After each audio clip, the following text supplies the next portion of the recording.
In this second part of the little video series about post-processing mistakes and how to avoid them, I'll talk about 5 more mistakes which I've been guilty of making in the past and which I try to avoid during post-processing. So before we start, just a little reminder. I also have a homepage with a tutorial section where I have a few post-processing tutorials available which are a little more in-depth, which show my complete workflow and also some special techniques which go beyond what I show here on YouTube. So if you're interested, feel free to check those out. One thing I try to avoid in my post-processing are too large stretches or image transformations of the image. It's a thing which is quite trending currently. For example, making mountains appear larger, or completely changing the perspective in the image, moving around objects through warping and giving it a more pleasing composition. But I think this is not the best thing to do if you want high quality image in the end, because stretching manipulates the pixels of the image, and if you stretch pixels and do so by warping, for example, where the pixels of an area are stretched to different degrees, this ultimately reduces the sharpness of the image. And if I want to print my images large, I try to avoid it. So first I try to get a pleasing composition to start with, and then if I do stretching or perspective corrections, which I did here in this image,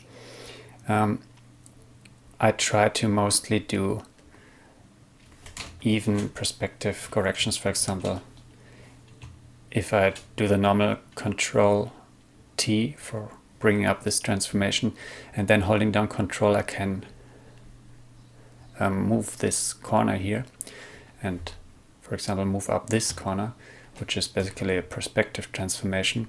I found those transformations, if done only to a certain degree, are less harmful to the pixels in the image than if I would, for example, do warping, Control T, bringing up the warp and then pulling quite heavily at the edges.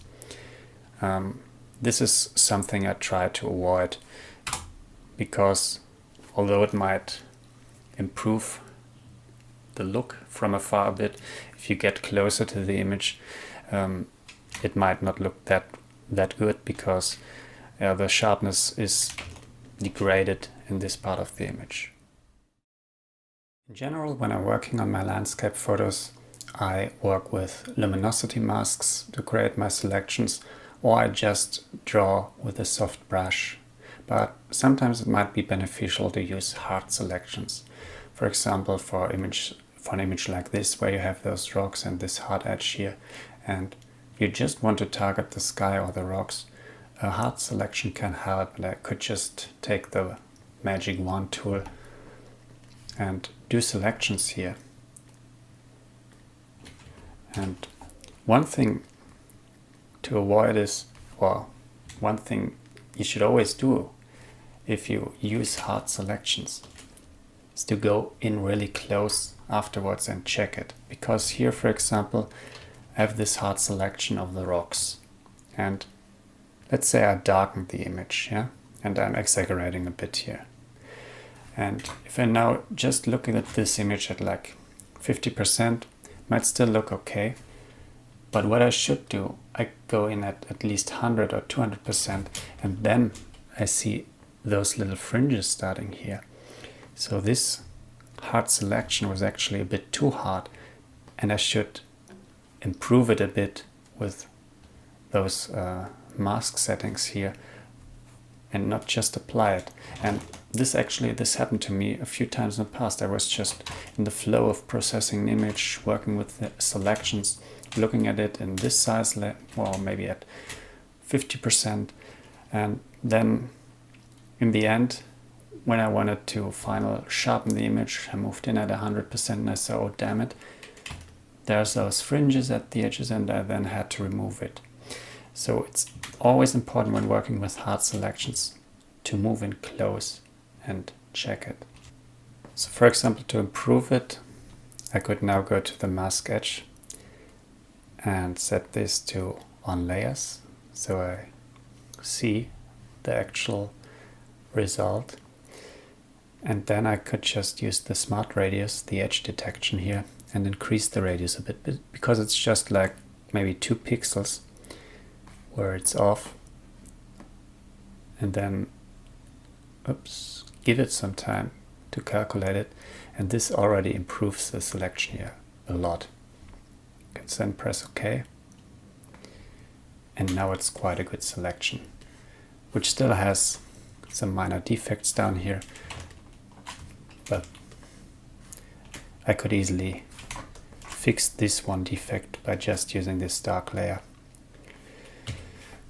and then just painting over it. One thing to avoid during post-processing of an image is, in my opinion, too much color or saturation in the shadows.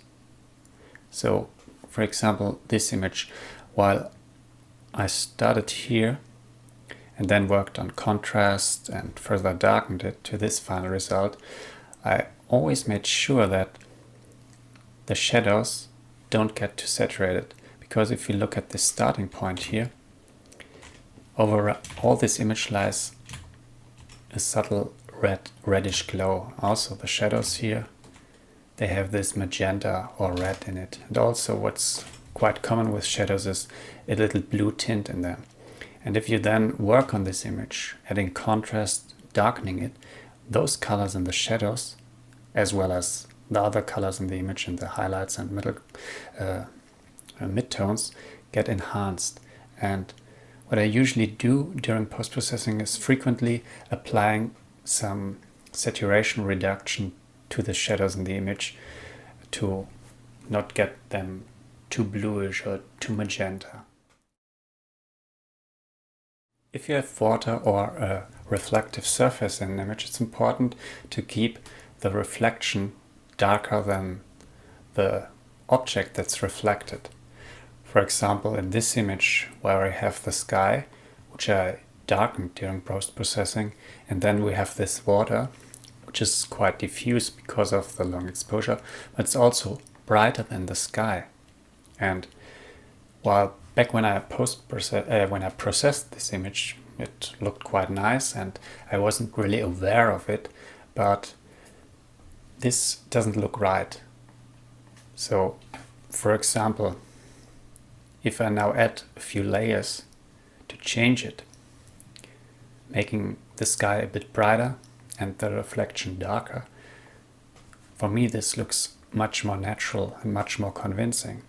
And this is important because normally the reflection should always be a little bit darker, or sometimes even, depending on the surface, much darker than the objects that are reflected in it. And if you don't do this, for example, if I use filters, graduated neutral density filters here, I darken the sky, and sometimes the sky is already darker than the foreground, or if I have water like here. And this doesn't look right. And also in this image here, the sky is a little darker than the reflection, and I should really have gone with something like this, which is more natural, looks more convincing. Another example is this here, where it's this wet foreground, which is too bright in my opinion now. Back then I didn't know this, I wasn't looking for these things. I might have looked at the image and in general it looked good, but I wasn't aware of this particular thing. So now I always check that foreground and reflection in the image are a little darker than the sky, which is reflected on those surfaces. And for example, this image here, there I have quite a dark foreground here. Also the reflection in the middle ground is a little darker than the sky, and this looks much more convincing. So this is something to always look out for during post-processing, making sure that the foreground and reflections in the image don't end up too bright in the end. One post-processing mistake I sometimes made in the past was trying to force it, trying to create something in an image which just wasn't there. Mostly this happened after I was browsing the net a bit and found landscape photos which were shot in insane light, which looked spectacular. And after looking at those photos and then looking at mine, I somehow thought I needed to push my photo in that direction, even though it really wasn't there. I shot the photo and I didn't have this spectacular intense light that evening. But I still took the photo and I liked the photo when I took it.